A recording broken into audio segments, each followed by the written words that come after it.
The opinions, viewpoints, and beliefs presented on this program do not necessarily reflect those of the management, the affiliates and broadcast partners, or the sponsors. Listener discretion is advised.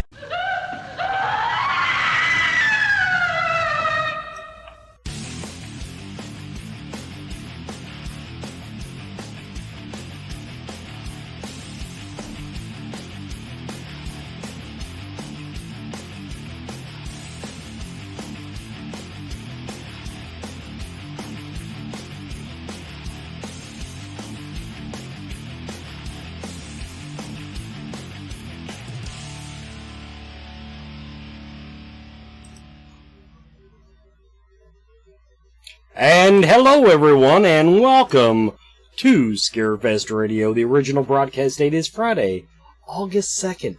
August. Scarefest is in September. So it's like just right here. What can I tell you? Y'all know that I'm on your side. You know, fans and visitors of Scarefest, you know I'm on your side.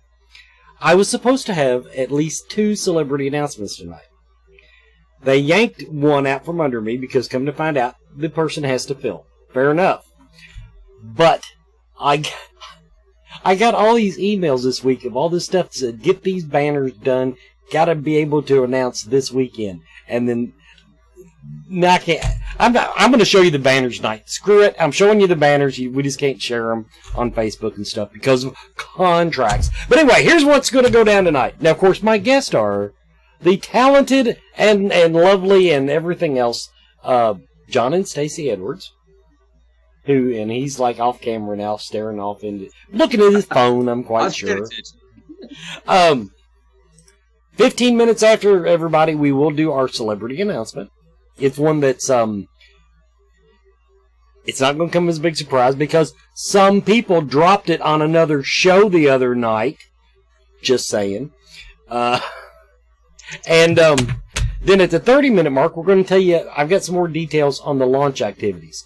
Thursday night is going to rock this year. Nobody will have anything, so come into town a night early, Thursday night. We're going to have a lot of fun for the launch activities. They got some really cool stuff planned. And that is pretty much the pre-banter BS that I have for you tonight. Everybody, without further ado, welcome to the show, John and Stacey Edwards. Hey, how you doing, Wes? Hey. Everyone, now, of course, if you read the Facebook blurb, you know I've known these people for quite a while. We kind of fell out of touch because he's like the world's best grocery bag boy or something, and they moved him to Maine. So he was from Tennessee, then they moved him to Maine or some other god-awful eastern seaboard place. Then, now he's come back home, he's back in the neighborhood, and the first thing they do is, yes, they return to Scarefest.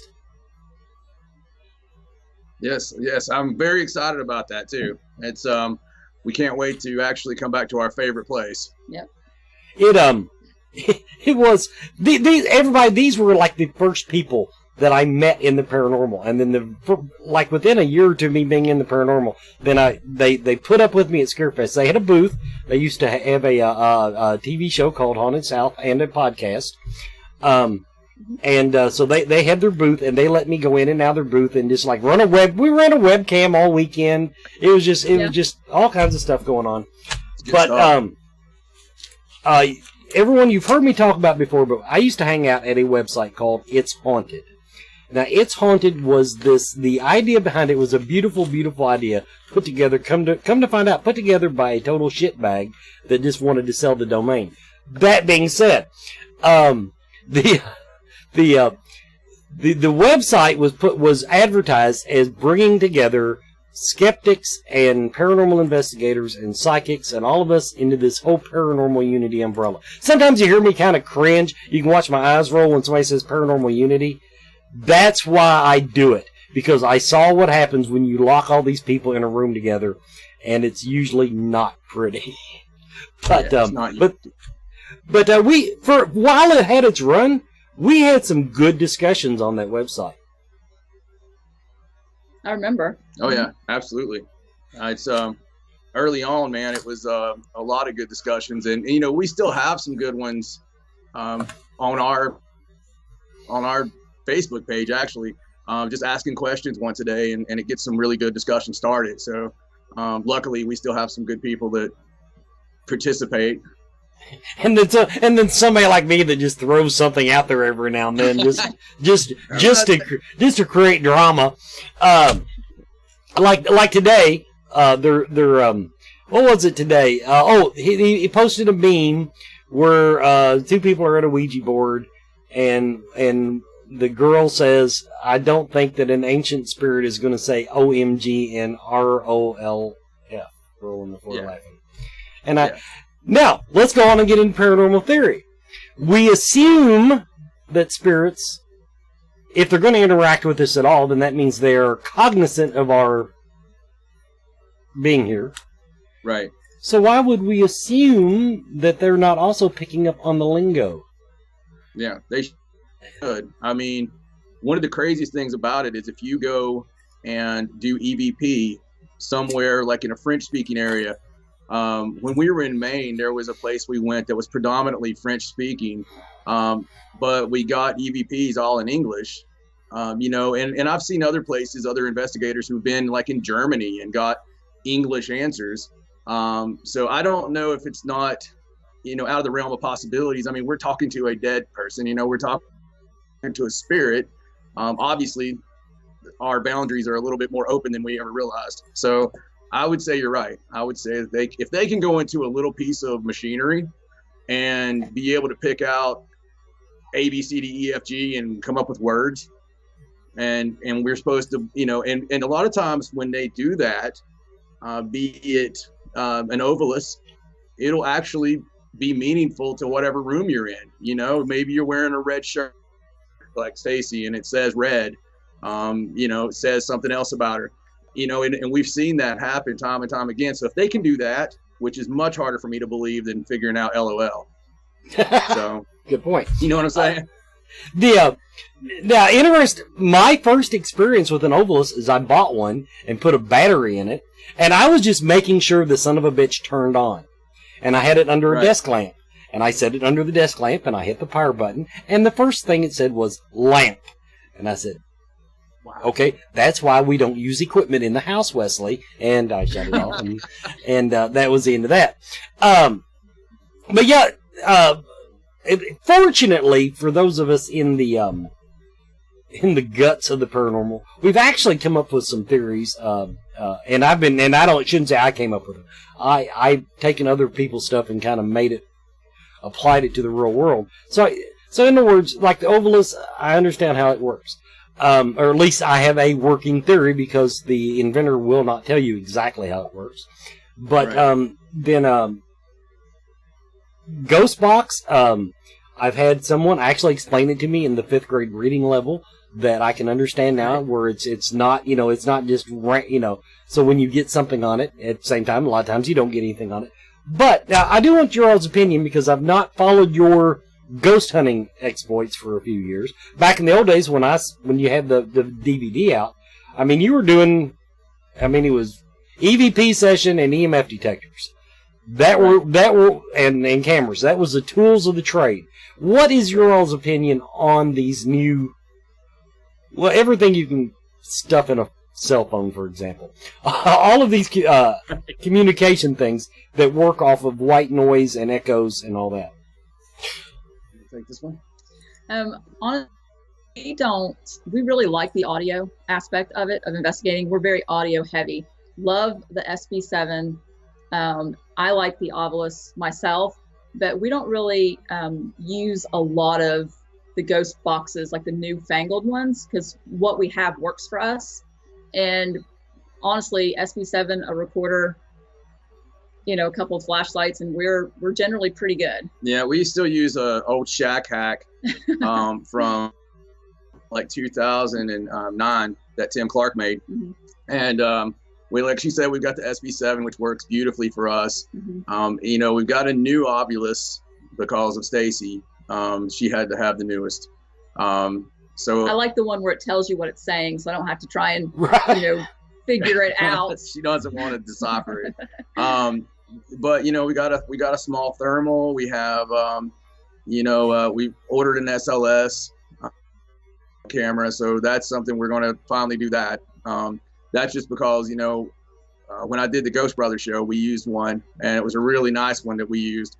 And I've kind of been hankering for that ever since, because the whole investigation kind of went after that SLS camera, after I got to see that first little dude jumping around, and hitting me in the head, which is what happened. Every time they would turn it on, there'd be a spirit like banging me in the head. And which I don't blame them, but I got to get one of those things. Now,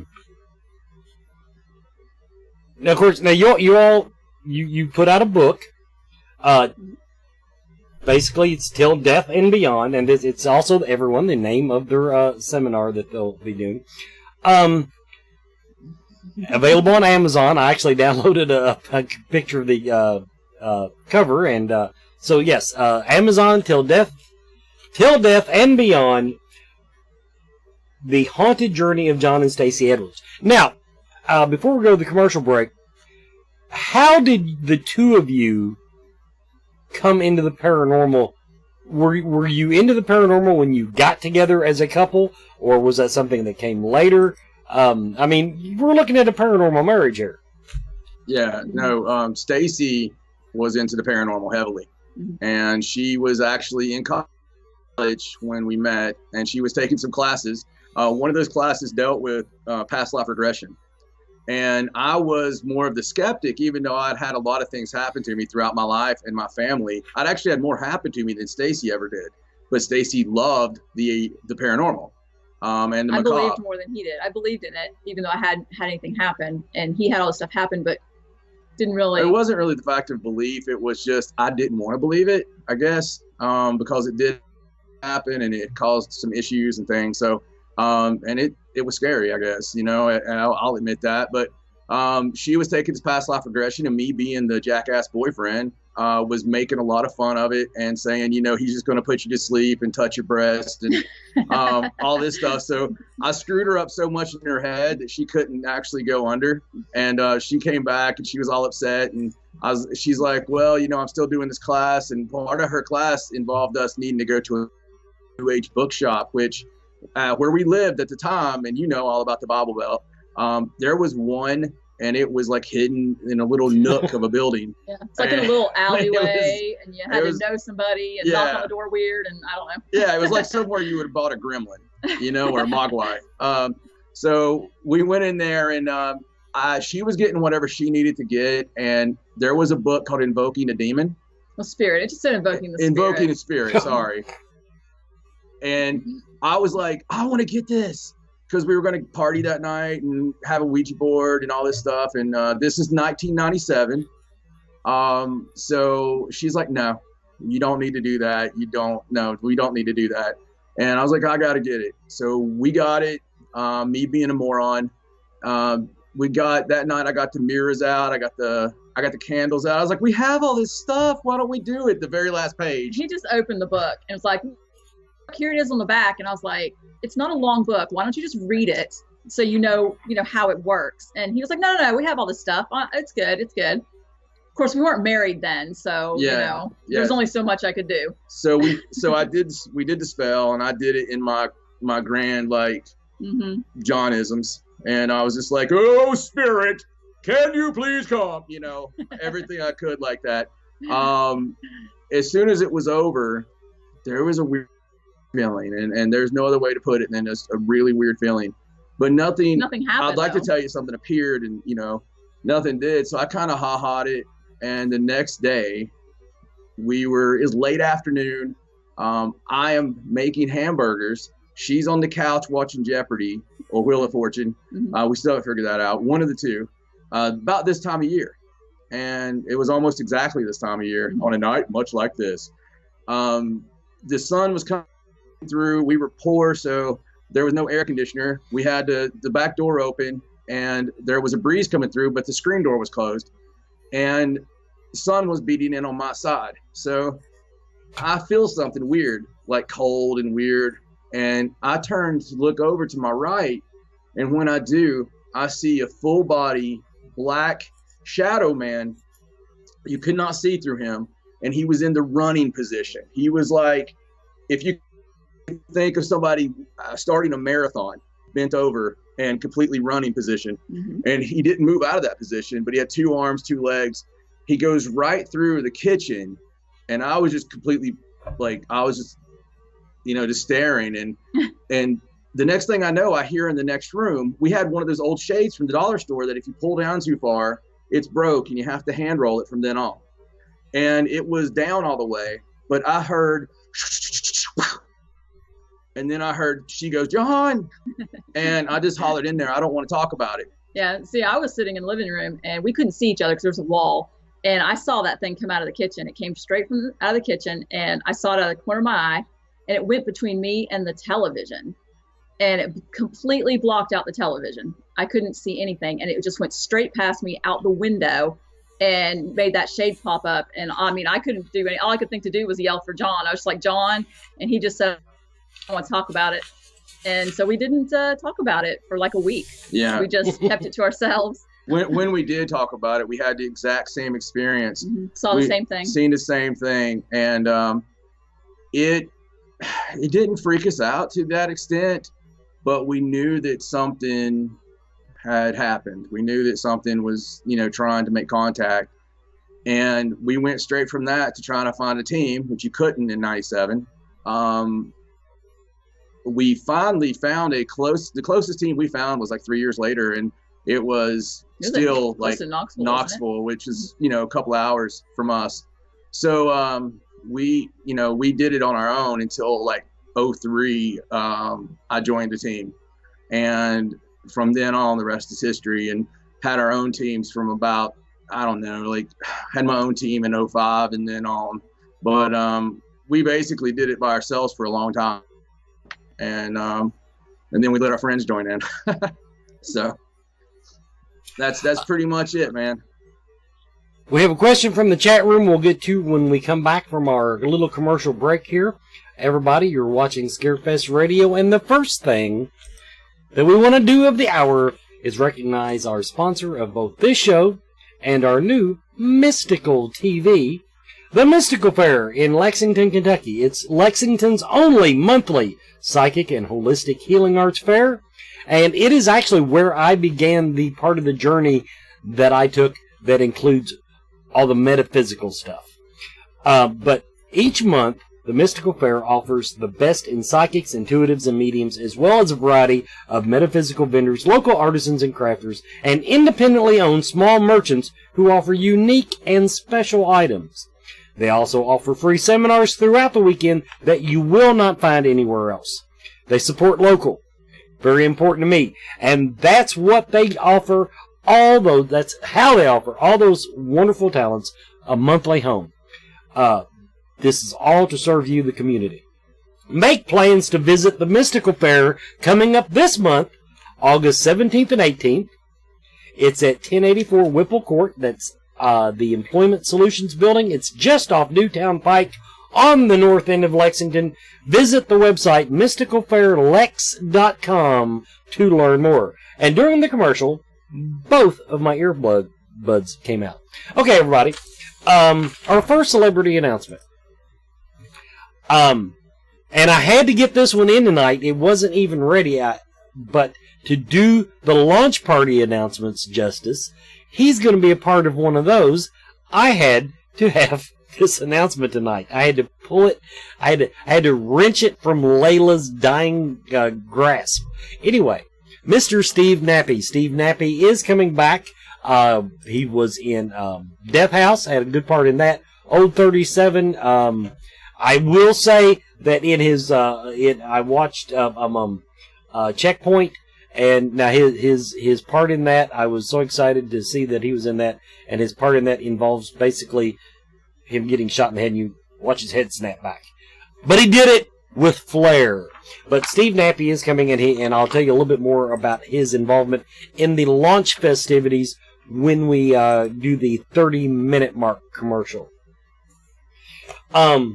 we've lost John, so it's just going to be me and Stacy here for a moment. The live TV is always so much fun. Yes. Now, from the chat room, now, first of all, I want to say what you did when you read that book and did that is my that is my spiritual career. Going along and smacking people back of the head and saying, don't do that. The most of the cases I get involve something along those lines. Although now with the internet, it's so much more fun. But the question was, do you think you opened a door, and did you ever actually do anything to close that door that you might have opened? Looking back on it years later, we feel like maybe we did. And no, we didn't live there very much longer. And so it's the other guy's problem. I get it. It's the other guy's problem. It's a duplex. So whoever lives there now, I don't know if they have problems, but we never did anything to close that or reverse it or anything. I mean, we were ignorant of it at the time, right, of what we had done. Yeah, it's 22 years ago. I think that whatever it was, though, came with us to some degree because we dealt with severe hauntings at our next home, and especially in Charlotte, North Carolina, where she would basically sleep underneath me every night. In the it was around 99, 2000, we would literally have our furniture move. We had you could hear people walking around our kitchen, which was right down the hall from us, and this was his old ranch style home in Charlotte. You could hear him walking around, hear him walking down the hall, plain as day, not some kind of fantastical illusion in your mind. This was absolutely somebody walking around, to the degree of you lose the badassery of being a man, like you lose the fact of let me grab my gun, because you know what it is or what it isn't. So it was horrifying living there, and that's happened with my houses and with my parents' house. Everybody who's ever went to go visit my mother, who's always sick, she's been sick for like 20 years, basically in bed for most of those. And people that go visit her always see a man appear. If it's a female, they see a man appear in her room, and it scares them to death where they'll never come back. Stacy even had an experience there. So it's kind of a haunted family type thing, I guess I could say. Now, along those lines, did you, and you don't have to do it, I should have asked you this before the show. Did you ever share with the unwashed masses the story of your, we'll call it a hitchhiker or an attachment? No. Okay, well, we won't go into it then. Unless you just want to. No. But because to me, you were corking the bat. But that's a whole other thing. Yeah, we can go into it. It doesn't bother me. I've went into it a few times. It's not really mentioned in the book. And I think the reason for that is it would have took the entire book. See, now I would have written the entire book about that because I found that fascinating. To give everyone a little bit of background. Now, this was actually brought to my attention back before any of us really in the paranormal field widely were talking about attachments. Because, I mean, back when Ghost Hunters was on TV, they never talked about stuff following them home. They never talked about any of this. But basically, while they were active in the paranormal field, doing what all of us were doing, going around getting EVPs and such, come to find out, he had an extra member on his team that was kind of, well, I used the term before, the analogy, corking the bat. Now, Take it from there. Well, what happened was, I can go back a little bit further than that, actually, to a crazy morning in 2009. And we're locked up here on my side. Are you able to hear me? Yes. The video's froze, but we still have audio. We did. Mm-hmm. There we go. You're back. Oh, there you are. That's the wonders strange of the internet. Well, he's locking up again. It's Skype. What can you do? Just try to tell the story. Yeah, I'm trying to. we actually pay for the good internet. I don't know But what's going it's on. through Skype. I'm sorry, you didn't get the memo. Microsoft bought Skype. It has been a dog in underwear since they bought it. Continue. Wow. Okay. So in 2009, I was born, and there was a voice. Easiest way I could say it, there was a voice, and it was telling me something I shouldn't know. That's something I won't go into, but Stacy was able to confirm it for me when I woke her up. And I was actually hearing a voice in my head, and I was real thankful I was into paranormal at that time, so they couldn't lock me up directly for hearing a voice. But I had honestly always been against any kind of psychics or any kind of, I don't know. I just had a problem with them. And when my mom was a teenager, she had went to a psychic that had dead on told her everything correctly about her entire life. Told her about me, told her what color eyes I would have and everything. And told them all when they would die, which I despise the fact they did that. That kind of sucks. Yeah. I've never known a psychic to do that. Continue. Yeah. Well, she was the real problem was she was correct about everything. And then she told him that, So anyway, I'd always had a chip on my shoulder because of that. And we had a whole team full of psychics at one point. And I guess I didn't want everything to be metaphysical. I wanted to use scientific. I wanted people to believe me when I told them what might be haunting their house. And so I like using things that are tangible. And the metaphysical was always Stacy, not me. She was always the one going, "Can we go to Mystical Fair while we're up there?" And I was like, "Yeah, we'll do that." But when I heard that voice, it kind of was a paradigm shift. And then when the fact that Stacy confirmed what it said, fast forward a little bit, we went to a location, and there was a spirit there who used to be married to a guy named John. And there was a feeling that I had out of this room that she had taught school in. And I had this amazing feeling. I got these incredible EVPs, all Class A. And it was saying her name. It was saying things about me. It was talking about the Bright Man and all this stuff. And it led me to some of the most amazing EVPs I ever got. Like every room was just one great EVP after another. Basically everything I asked for, I was getting. And investigations kept going like that to the degree of I talked about this experiment before. We had a skeptic with us one night, and the K2 meter, back when we used those, it was going all the way to red on everything I asked. And the guy goes, "Well, you can manipulate those. Use another one. Yours is gimmicked." I'm like, "Sure." So I used another one. And I was like, "Could you go all the way to red, please?" And it went all the way red. I was like, "Could you go all the way to red 3 times?" It did, and it did it right on command. So he goes, "Use them together." I'm like, "Sure." So I was like, "Can you make both of these go all the way to red?" And it did. So finally, there was a third K2 in the room, and he goes, "Use all 3 of them." I'm like, "Okay."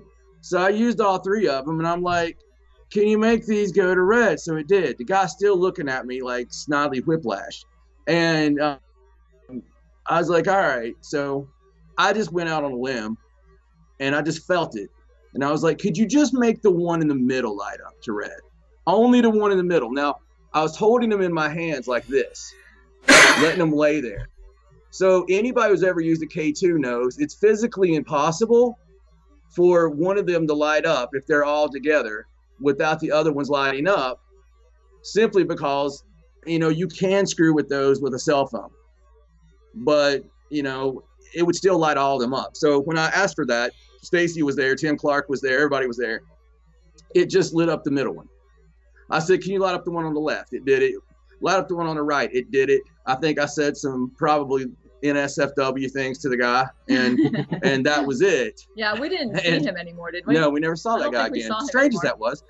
So anyway, at Scarefest, we were at Scarefest, and I don't remember which year it was, Wes. It was the first year. I think it's 2010. Okay.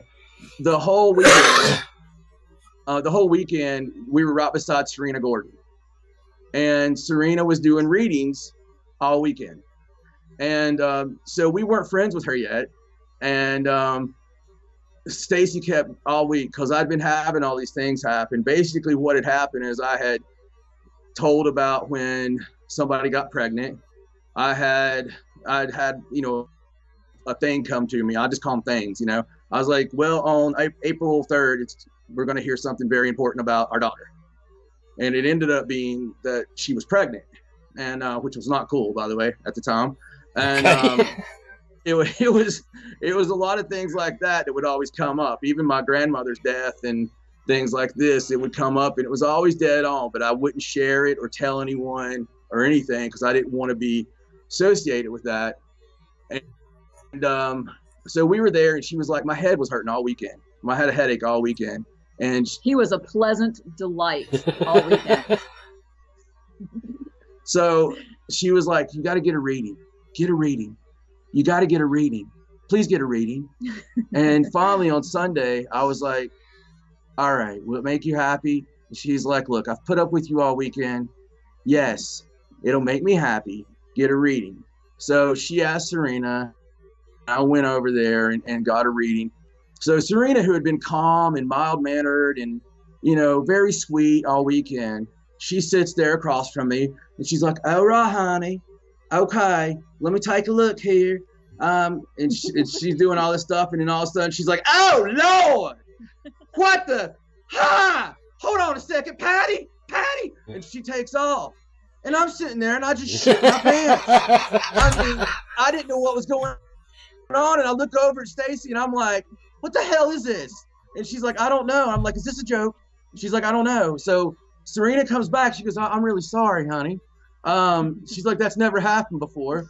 She's like, there's a very powerful thing with you. There's like a very strong female presence. And she looks at Stacy in the best poltergeist movie type way. And she points her finger and she goes, and she don't like you. And I was like, shit, you know, I mean, it sucks to be you, honey. But what ended up happening was Serena told me, and I've been all over her ever since then, about, hey, you got to use your gift because you're very good. And she told me everything about the house I had been to.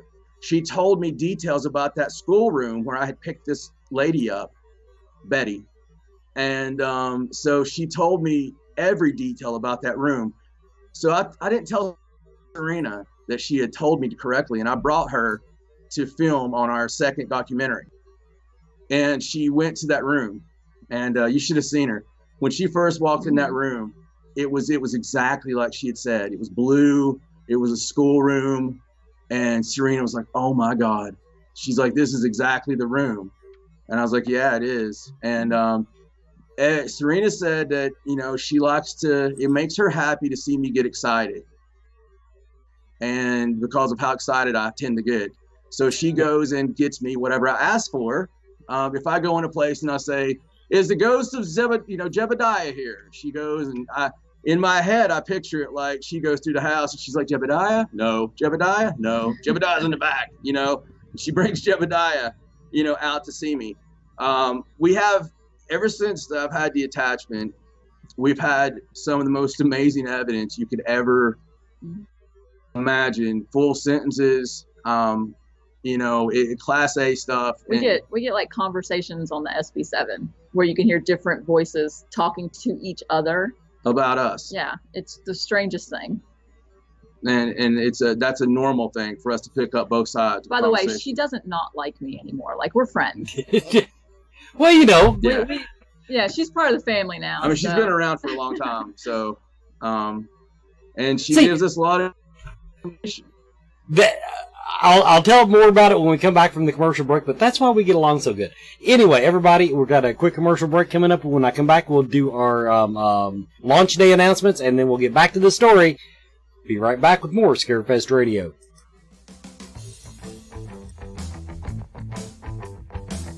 Do you feel lost in life? Do you seem to be stuck in emotions that are not yours? Is your home not the sanctuary it should be? Contact Spirit Mechanics. where they take a team approach to your metaphysical and spiritual problems. Spirit Mechanics specializes in aura cleansing, stone attunement, attachment removal, and house cleansings. Spirit Mechanics tailors their approach to your individual spiritual path and needs. Find them every month at Lexington, Kentucky's Mystical Fair, mysticalfairlex.com, or on Facebook by searching Spirit Mechanics, that's MECHANIX. Spirit Mechanics, for your spiritual health and well-being.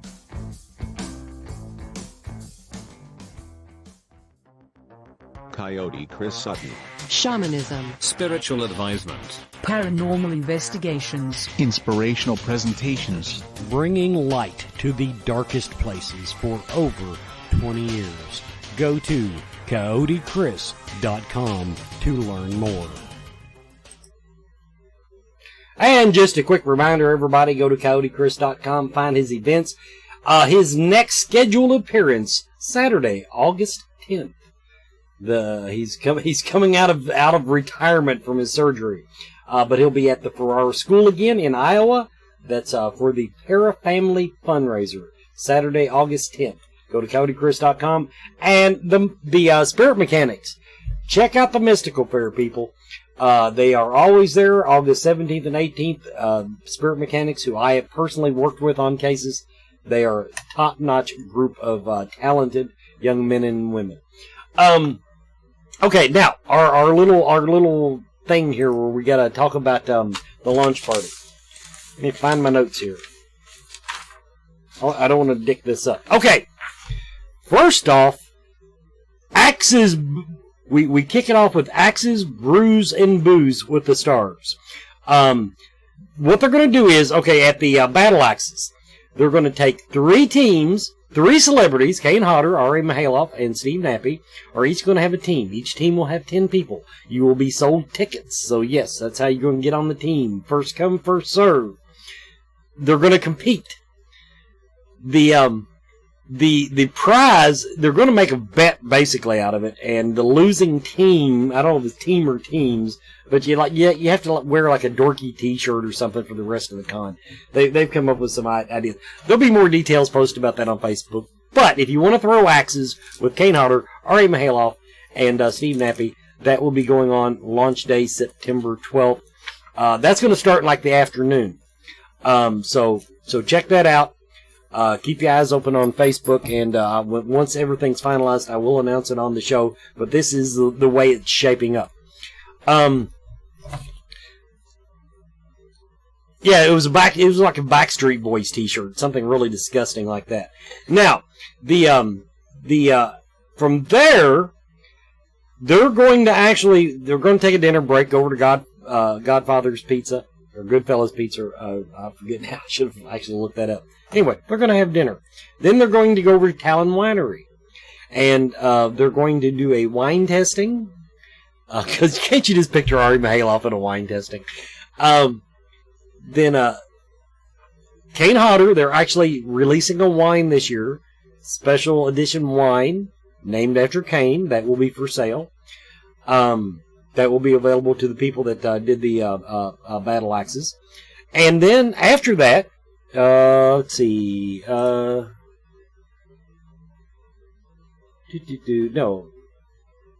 You've went off my announcement, sir. There we go. Or slideshow. I'm sorry, everybody. Live TV. Okay, now, then from there, after the do the Thursday hunt. Thursday hunt. Sorry about that. Okay. Yeah. Okay. That's what I want. Scarefest Celebrity Ghost Hunt Thursday.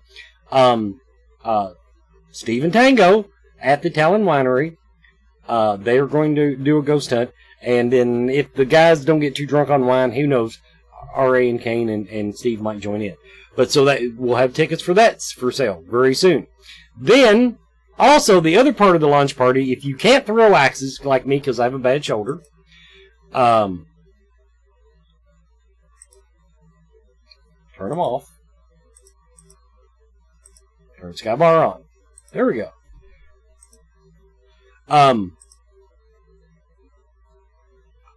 There I am. Skybar. We're going to go drink and do karaoke. We'll have prizes. We'll probably have t-shirts to give away. Drink specials. They've got a DJ. We're going to do karaoke. Win weekend passes. If you don't have your pass yet, we're going to give away a couple that night.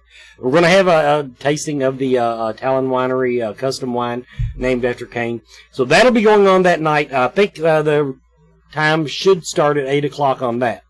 Now, the other thing, did want to go ahead. Now, this is not launch party related, but now the Saturday ghost hunt, they're still hammering down some details, but there will be a ghost hunt Saturday night. We're going to do the Ghost Brothers versus Tennessee Wraith Chasers again. They've got the two locations. They've got two locations they're looking at. They're deciding which location to use, but those tickets will be on sale. So we've got two celebrity ghost hunts coming up for the Scarefest, plus throwing axes, plus coming to Skybar and just drinking with me. So that's what I wanted to get to there. Okay, let's see. Turn that off, and then turn that on, and we're good. And I'm back now. We can get back to our guest.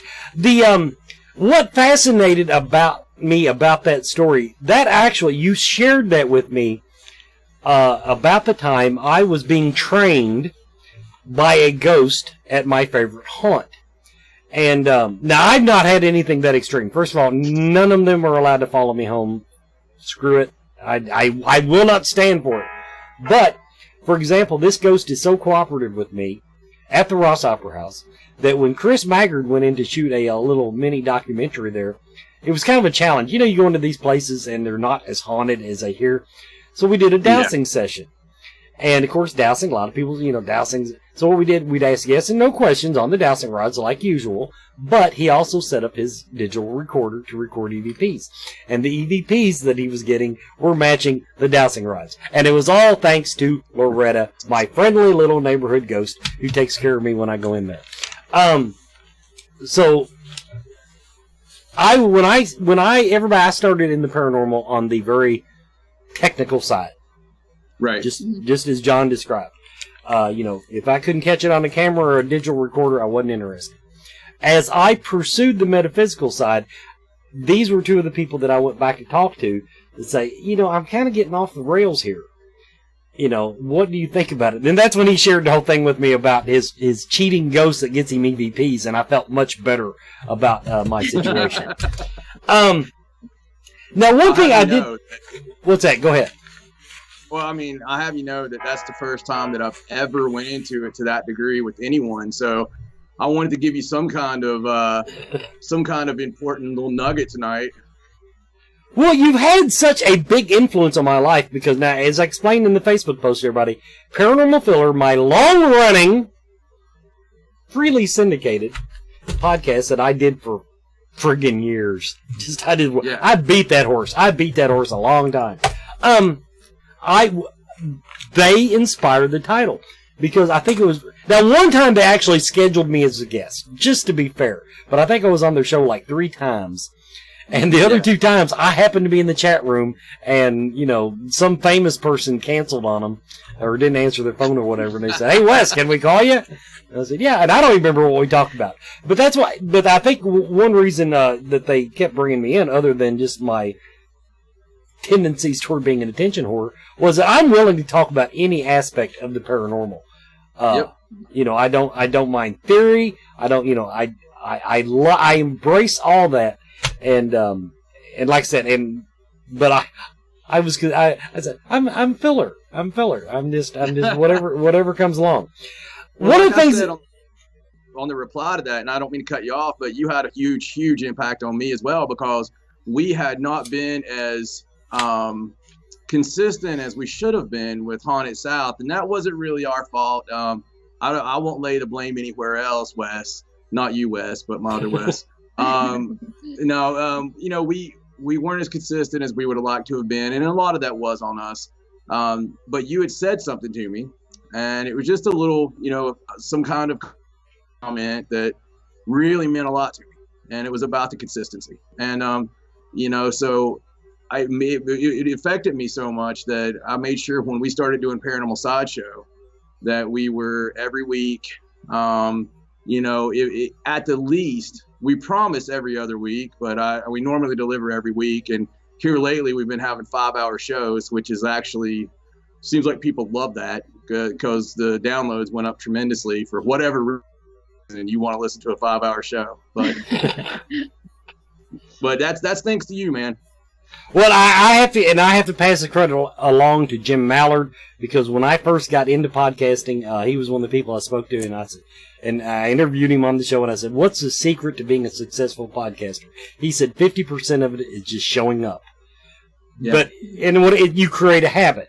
You create that habit. Your content's great, but people have to say, "Oh, it's Tuesday," or whatever the hell. There should be a new podcast. We're going to do our commercial break real quick and get that knocked out, and then we'll finish up. Everybody will be right back with more Scarefest Radio. Everyone is talking about CBD oil. Most of us know that CBD is a cannabis compound that has significant medical benefits, but does not make people high.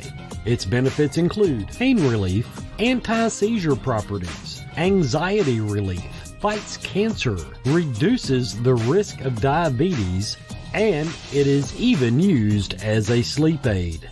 Blue Leaf Naturals CBD and hemp products are full-spectrum hemp extract oils. They use only hemp grown in Kentucky, supporting Kentucky farmers and businesses and helping you and your family stay healthy and well. Blue Leaf Naturals, created with care from seed to shelf. Visit their website at blueleafnaturals.com. Blue Leaf Naturals, a Kentucky proud company.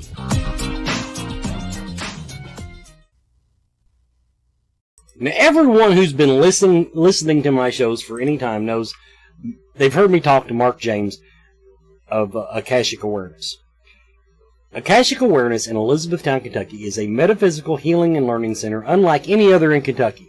A large selection of crystals, gems, and minerals greet you the minute you walk in the door, and from that point onward, they leave the journey to you. They offer a great selection of metaphysical tools, state-of-the-art healing classes, and lectures, and it's a place devoid of judgment. Everyone is welcome. All belief systems are welcome. It's all about finding yourself because, as they say, your truth is not necessarily someone else's truth. Akashic Awareness is open Tuesday through Saturday, noon until 6:30. Fridays they are open till 7. Visit their website for a current calendar of their almost daily special events and guests. AkashicAwareness.com. Coming up this week, Tarot Readings with Cassidy on the 8th. My Happy Place Workshop on the 10th. Massage with Rachel on the 15th. A lot of things coming up at Akashic Awareness in Elizabethtown, Kentucky, 328 Sycamore Street. Back to the show. Now, so we've stroked each other's egos and all that good stuff. I do want to get into something that I saw on your. We're going to spoil your seminar just a little bit. Oh, I'm supposed to tell. Here, okay, kick over Bubba Fest. I'll be at Bubba Fest. I'll be doing bad tarot card readings. Free Scarefest passes will be given away. If you're in cosplay, come up and I'll give you there's a good chance you'll win a pass. If you're really good at it. But yeah, if you want to meet me, buy a cheap t-shirt. Bubba Fest coming up in Knoxville, August 23rd through 25th. Now, back to the show. One of the things, what is your pay per boo theory? That is one of the topics of their seminar, Till Death and Beyond. Because we talk about that a lot on this show. Pay per boo theory. Yeah, the pay per boo is something I developed in when I was going to Waverly every year. I noticed that when you go to Waverly or you go to Trans-Allegheny or anywhere like that, it's a new thing, right? So even now, it's relatively new. We're talking 15 years maybe that we've been doing this. And by doing this, I mean having people pay money from every walk of life, black, white, orange, red, whatever, coming in with their different energies, their different religions, their different beliefs, and investigating in these places filled with to the brim with spirits, filled with actual activity, intelligent, active ghosts. And these ghosts had not been screwed with since, take the case of Waverly, since maybe the 30s or 40s or whatever. As far as people coming in there, they had never really been screwed with to the effect of us actually going, hey, how you doing? Do you want to talk? All this stuff. And then we don't know what kind of energy is being imprinted in on these entities. And what that is going to cause. Now, what happened with me is I went to Waverly every year, and I noticed that it would get darker. The first time I went, it was like, oh, the little ghost girl held my hand. Do you feel her holding your hand? Oh, my God. And it was like really sad, but it was still kind of fun. The next year, it was a little scarier, and there was some things go on. And I actually had them come to me and go, hey, John, could you come away from the team and come with me? We've been seeing this black dog running on the ceiling, And then the next time it was like, well, there's a doppelganger here now. Mm-hmm. And it was like, what the hell, And that's really where that started coming to me was we're pouring all this energy into these places, and there's no regulatory system for this. What are we doing when you come in here? And sometimes people are doing things you don't want to do. They come in there and they try to do, magic. They try to do things they shouldn't be doing, opening portals. And we talked about portals earlier in the show. It's no joke. If you go in there, and open these portals, there's obviously a portal there anyway, probably. What are we bringing through? And it's just as it is, I worry about the pay-per-boo places because, people are coming in with their $1,000 and you don't really check those people out. You don't know what they're doing, and they're just putting their energy into these spirits that are made up of energy. So what kind of energy is going into them, and what does that look like 10 years from now? That was really where that goes with that is like, is it dangerous for the novice that goes in there during a school trip, or somebody goes in there for a Halloween show, and they're not expecting this, and they have this third circle of hell demon that's been drawn up, and it's just one of those things that just to have people think, well, it's not just that either. Another aspect of it is, people are paying to do this, so their expectations are really high. So you don't want to pay all this money, take all these people, and nothing happen. So they're probably, essentially going to do things that they maybe wouldn't normally do on an investigation to try and drum up the activity. Because, this is a once in a lifetime experience. And so they're going to go above and beyond. Maybe they provoke more. Maybe they do things more than they would normally do in that situation. Yeah. To add it now, the scenario you described to me describes Bobby Mackey's perfectly. Oh yeah. There has been all kinds of crap done there. It has very little to do with the actual history of the building, but all these ghost hunters going in there, and yes, they're going down and they're doing seances, they're burning black candles and all this stuff. Draws in some funky energy. Now, I will tell you, as far as Waverly Hills, the Waverly, that was a good example, though, of when I decided, why doesn't negative stuff happen to me? Because you all had just been to Waverly, and someone had gotten pushed or shoved or something, and I went to Waverly like a month later, and it's like rainbow farts and unicorns. But the Waverly, I will tell you, you can ask your ghost friend next time you go there, but I do not think there is an original ghost in Waverly. In other words, all those people that passed away from TB, they're few and far between. Now, that's not to say everyone, you've heard me say it before, that's not to say it's not haunted. But all of us stomping around in the dark are bringing in the energy like you described. But I don't think it's just a matter of we're affecting what's there. I really think that we're calling them in off the streets. Some ghost wandering down the street says, hey, I could be a nurse from 501.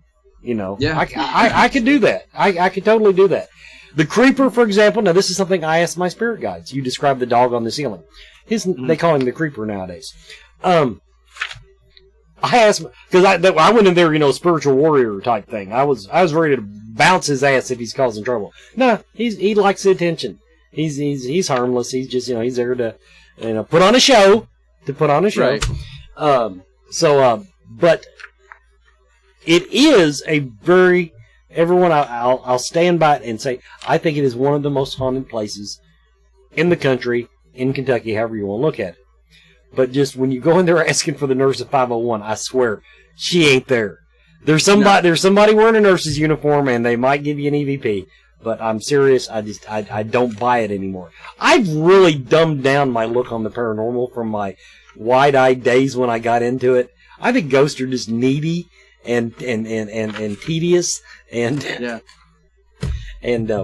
But yeah, no, you're right. Nothing against your friend, of course. Okay, we're coming up on the end of the show here. But now we talked a little bit Till Death and Beyond. We've talked a little bit about that. Now they've got a second presentation, which I had the title of here just moments ago. It's a crazy thing happened on my way to the normal, or something to that effect. Yeah. What did I do? Yeah, crazy thing happened. Give everybody a teaser of what you're going to be doing in that one. Absolutely. Well, that one we're doing with our good friend Alan Marston. So Alan, much like you, was he was listening to the show back in the Haunted South days, and he invited us to go to Appomattox Courthouse with him, and I introduced him to some spirit box, and we, started up a friendship, and that friendship continues now, and Alan has branched out into the world of doing a lot of seminars, doing a lot of public appearances, and really sharing some knowledge out there. So we're doing this when we're teaming up with Alan, and basically it's like it sounds. We want it to be normal, especially Alan and Stacy never had a desire to be normal. No. But what really stopped us on that quest, that what really shifted our and basically it's a joint thing. It's a kind of a roundtable deal where we're talking about some of our experiences, and we're jumping in from everything from psychic development, black-eyed kids, some alien abduction, shadow people, and which has been with us and Alan, demonic oppression, which whether it's demonic or not, we've definitely lived through the oppression part, and the Hulda folk, or little people, hidden people. So we're going to be hitting some of those more interesting topics. In my opinion, they're not your everyday topics, because there's not a lot of people that talk about the little people, talk about hidden folk, not, the shadow going by your foot that you see and you think it's a cat, but it's not a cat. Most people's experience that. And so we're going to get into certain things like that, and especially shadow people, which Alan does a great, lecture on that himself. But we're going to try to, entertain people for a little bit. Now, the last thing I want to touch on before we let you go, Paranormal Sideshow. Now, that is the current iteration of Haunted South. But Paranormal Sideshow, that's their... How often do you do it? Weekly. Okay, it is weekly. Now, yes. Stacy told me that she almost forgot your Skype name because y'all don't use Skype that much. So are you all doing the round table, the sit at the table thing, and bouncing news stories back and forth? Yes.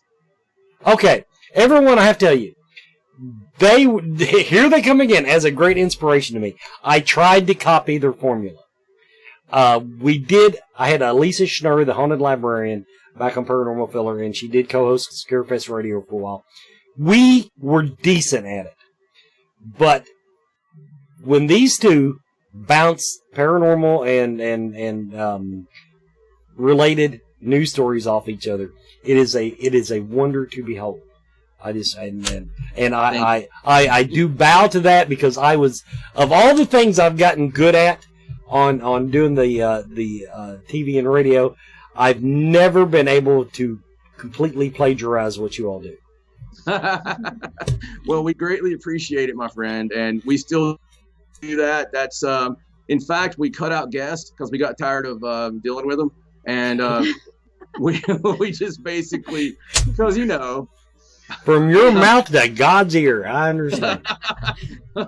So it's just basically every week we'll do an hour or 2 hours of the news stories, and Stacy goes, by this point after doing this for 10 years, she has some incredible contacts, and they give her stories. We have listeners from all over the world that give us stories literally every week. So we try to get stuff that you don't see being shared a million times, plus the stuff that's getting shared a million times as well. But we do that, and we spend probably 20 minutes just talking about what's happened during the week, to start it off with. What weird stuff has gone on. And after all this time, we really try, when we have a news story, we really try to connect it to other news stories that we've either talked about in the past or that we've heard of.